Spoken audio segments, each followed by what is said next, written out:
Cyber charter school regulations haven't changed since 2002, but technology and the education landscape have. Pennsylvania Teacher of the Year Ashley Crossan says while the learning environment is malleable, the basics still work. In the age of digital technology, is the classroom setting still the best method to deliver educational material? Yes. I think COVID kind of showed us that there is still a value to our classrooms. The pandemic forced students and families to reassess their educational needs, and many chose to stay virtual despite proficiency gaps. The teachers that we're speaking to now, the school districts we're speaking to now say, there's still this hangover from this period of online learning during COVID. How does what you offer differ from the experience that many saw during the pandemic? What we've heard from families is the cyber program, again, we're talking about program versus school, was just not sufficient for my kids. They may be engaged with a teacher 15, 30 minutes a day.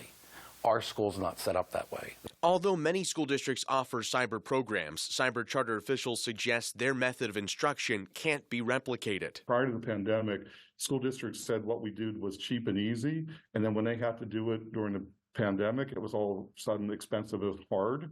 And if you remember, they were literally begging for billions of dollars. School districts say they're still under significant funding constraints and that charter school payments are a big part of the problem. Starting in 2003, the state reimbursed school districts about 30% of what they paid to charter schools every year, but that reimbursement ended in 2011, forcing districts to adjust their budgets to accommodate the additional payments. The Basic Education Funding Commission's majority report suggests if the state had continued reimbursements, local school districts would not have been forced to pass on $2.5 billion in charter school expenses to local taxpayers. Pennsylvania Department of Education data shows school districts spent more than $1 billion on cyber charter school payments in the 2021-2022 school year alone. Pennsylvania State Education Association President Aaron Chapin says something has to give. School districts are taking on a huge burden when it comes to charter school costs. We're not talking whether or not charter schools should exist. That's not the discussion. It's that school districts are having to pay so much more. The costs are highly exceeding what they're receiving from the state when it comes to basic ed funding. Republican State Senator Greg Rothman is a member of the Basic Education Funding Commission. I understand that the school districts don't want to, they don't want to lose revenue or lose money from those students, but those are students they don't have to educate either. Their argument, when we have spoken to them in that regard, is, well, we still have to pay to keep the lights on, our facilities management costs don't go down, our teacher salaries don't go down, just because we have 20 kids in the class as opposed to 30. What would you say there?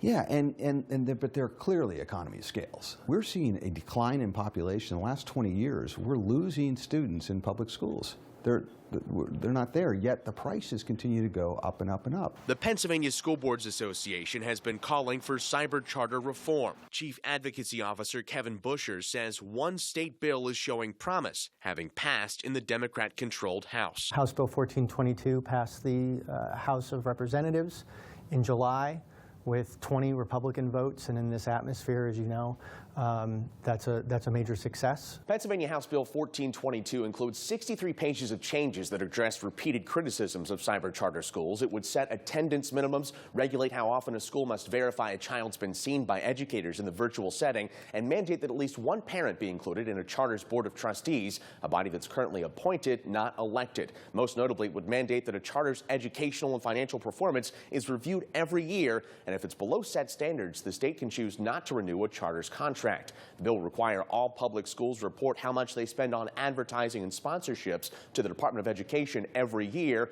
and it would be made available to the public. Cyber charters would also be subject to an independent audit every year. But what we're really going to focus on is how it would apply to education funding. The state would create something called the statewide cyber charter school tuition rate. It would mean cyber charter schools would receive $8,000 for every non-special education student starting next school year. If House Bill 1422 became law as it was introduced and passed the House, it would shut us down. It would be a 50% funding cut right off the bat. We do not oppose reform to the charter law. It's an old law. The world has changed. We don't even oppose a discussion about funding. Under this governor's proposal of $8,000, which is a cut, across the board, these students are being treated almost as second-class citizens. Charters argue a student should not receive less funding, no matter which public school they choose to attend. House Bill 1422 has yet to be considered by the Senate Education Committee. The Democrat-backed Basic Education Funding Commission Majority Report suggests the state should reimburse school districts for charter school tuition payments once again, beginning at a minimum of $500 million. It would cover about 15% of districts' charter costs. In the Minority Report, Republicans suggested the state create a cyber charter school reimbursement formula, but did not specify a dollar amount or percentage. Cyber seemed to be the place where a lot of folks can coalesce on this, and looking at the state taking on more of that reimbursement. I think what we should do is we should start funding those students from the state, no longer make it a responsibility of the school district. Okay? Everyone can agree to that. But then those kids are not counted in the daily membership. And we fund schools based on a per kid. Cyber charter officials say they do not oppose the state reimbursing districts, but reiterated they see the House bill as a threat to their operations. They say any reduction in funding for public school students flies in the face of the Pennsylvania court's ruling on educational inequalities last year, pointing out that a high percentage of their students qualify for free or reduced lunches. Now, Democrats and Republicans agree charter school funding is putting a burden on local school districts. It will be up to them to decide how to fix it. Marshall Keeley, Fox 43 News. Meanwhile,